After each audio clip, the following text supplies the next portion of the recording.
Story channels, new Urdu moral stories. بسم اللہ الرحمن الرحیم۔ ہم اپنی ایک رشتہ دار خاتون کی عیادت کے لیے خاریہ کینٹ آئے ہوئے تھے۔ وہ ہسپتال میں انتہائی نگہداشت وارڈ میں زیر علاج تھی۔ یہاں مریض کے پاس ایک شخص کے علاوہ کسی کو زیادہ دیر ٹھہرنے کی اجازت نہیں تھی۔ یہاں میجر رینک کے فوجی افسروں کے لیے بہت خوبصورت بنگلے تیار کیے گئے تھے۔ ہر بنگلے میں وسیع لان اور کشادہ رہائشی کمرے تھے۔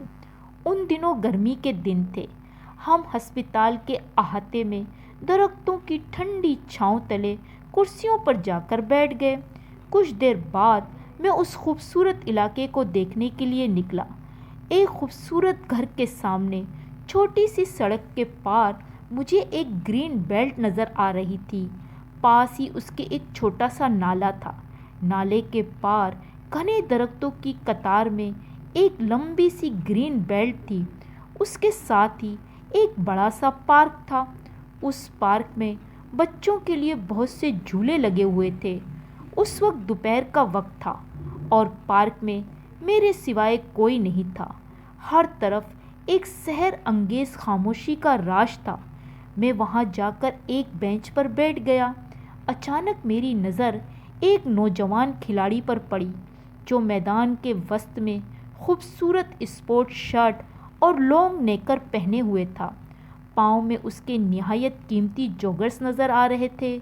وہ ہاتھوں میں فٹ بال تھامے ہوئے وہاں کھڑا تھا۔ ایک لمحے کو میرا جی چاہا کہ اس نوجوان سے بات کروں، مگر پھر اپنے معمولی کپڑوں اور پرانی جوتی کا خیال کر کے وہیں رک گیا۔ اپنی خستہ حالت دیکھ کر دراصل میں احساس کمتری کا شکار ہو گیا۔ اس سوچ کے ساتھ تو میں ایک قدم بھی آگے نہ بڑھ سکا۔ پھر اچانک وہ نوجوان کھلاڑی مجھے اپنی طرف آتا ہوا نظر آیا۔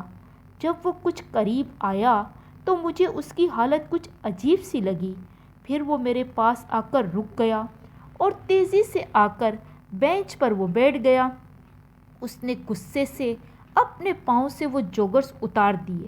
میں نے دیکھا اس کے دونوں پاؤں ٹیڑھے تھے۔ میں نے یوں ہی بات کرنے کے لیے اس سے پوچھ لیا، یہ فٹ بال تمہارا ہے؟ مگر وہ سپاٹ چہرے اور بے تاثیر نظروں سے مجھے دیکھتا رہا اور کوئی جواب نہ دیا۔ میں نے اپنا سوال پھر دہرا دیا۔ وہ چند لمحے مجھے خاموشی سے دیکھتا رہا، پھر زور سے بولا، ہاں۔ میں سمجھ گیا اس کا ذہن بھی غیر متوازن تھا۔ وہ بات کا مفہوم کچھ دیر سے سمجھتا تھا۔ میں نے اس سے پھر پوچھا، تمہارے ساتھ کوئی اور کھلاڑی نظر نہیں آ رہا؟ کچھ ٹھہر کر اس نے ایک جانب اشارہ کیا اور بولا، وہاں ہے۔ مگر میں نے دیکھا گراؤنڈ میں کوئی کھلاڑی نہیں تھا۔ پھر اچانک اس نے بچوں کی طرح کلکاری ماری اور گراؤنڈ کی طرف بھاگا۔ ابھی چند قدم ہی بھاگا تھا کہ اس کے پاؤں آپس میں الجھے اور وہ منہ کے بل گر پڑا اور فٹ بال اس کے ہاتھوں سے چھوٹ گیا۔ میں نے آگے بڑھ کر اسے اٹھایا۔ پھر وہ اپنا فٹ بال اٹھا کر آڑا ترچھا چلتا ہوا گراؤنڈ کی طرف چل پڑا۔ میں چند لمحوں تک اسے جاتا ہوا دیکھ رہا تھا۔ پھر میری نظر اپنے قدموں پر جم گئی۔ میرے پاؤں میں جوتا تو پرانا ضرور تھا، لیکن میں نے خدا کا شکر ادا کیا کہ الحمدللہ میرے پاؤں تو سیدھے ہیں۔ اس نعمت کے سبب میں کئی مشکلات سے بچ جاتا ہوں۔ اس دن کے بعد آج تک میں نے کبھی ناشکری نہیں کی۔